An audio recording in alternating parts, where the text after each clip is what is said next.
is the most premium quality auto refinishing solution you will ever need.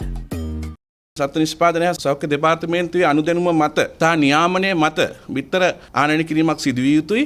ඔවුන් නිර්දේශ කරනවා ඇත්තටම කුරුළු උණ තියෙන රටකින් බිත්තර ආනයනය ලංකාවට විශේෂයෙන්ම ලොකු ආර්ථිකමය හා සමාජීය ප්‍රශ්නයක් ඇති කරන්න පුළුවන්. ඒකට ප්‍රධානම හේතු වෙන්න පුළුවන් ඒකෙන් මේ කුරුළු උණ කියන රෝගය බොහෝ වේගයෙන් මිනිසාට සම්ප්‍රේෂණය වෙන්න පුළුවන් රෝගයක්. මොකද මේ කියන වෛරසය ඉතා වේගයෙන් ජානමය වෙනස් වීම වලට ලක් වෙනවා. එතකොට මේ බිත්තරේ කියන්නේ ජෛවීය දෙයක්. එතකොට මේ බිත්තරේ ඇතුලේ ඒ කුරුළුණ තියෙන රටවල් වලින් ඒක ආනයනය කරොත් මේ තියෙන විස බීජය රට ඇතුළට ඇතුළු විය හැකියි. ඒකත් එක්ක මේ පැතිරලා ගියොත් ඒ ප්‍රධාන ප්‍රශ්නයක් වෙනවා සත්ත්ව රෝග ප්‍රශ්නයක් වෙනවා ලංකාවේ. ඒ වගේම මේක සම්ප්‍රේෂණය විය හැකි මහ ජනතාවට. දැනට අපි ලංකාව ඉදිරියේ ලොකු ප්‍රශ්න කීපයක් මතුවලා තිනවා ආර්ථිකය හා සමාජීය. ඒකත් එක්ක මෙම අවදුර ආවොත් ලංකාවට ඒක මං හිතන්නේ අපි 2019-20 මුහුණ දුන් COVID-19 ලෝක වසංගතයට වඩා දරුණු විය හැකි ලංකාවේ මහ ජනතාවේ සෞඛ්‍ය තත්ත්වය.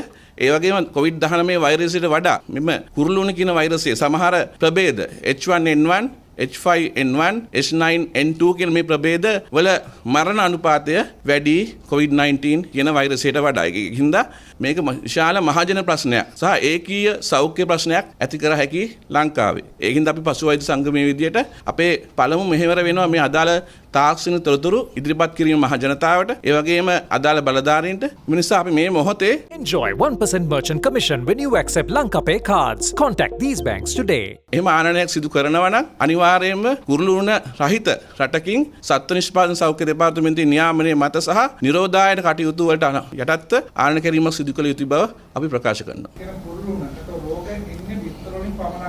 නෑ ඇත්තටම මේක එන්න පුළුවන් ඕනෑම කුරුළු ආශ්‍රිත නිෂ්පාදනයක් ලංකාවට එම තුල. එතකොට ඒකට වෙන්න පුළුවන් පියාටු වෙන්න පුළුවන්. එතකොට මස් වෙන්න පුළුවන්. ඒ වගේම දිනක් වයසදී සතුන් වෙන්න පුළුවන්. ඒ වගේම බිත්තර වෙන්න පුළුවන්. ඒ වගේ කුරුළුන්ගෙන් ආශ්‍රිතව සින ඕන නිෂ්පාදනයකින් එන්න පුළුවන්. ඒතර මේ හැම නිෂ්පාදනයක්ම රටට ගෙන්වීමට නියාමනයක් කරලා තියෙනවා. ඒ සත්ත්ව රෝග පනත යටතේ සහ නිරෝධායන කටයුතු වලින්.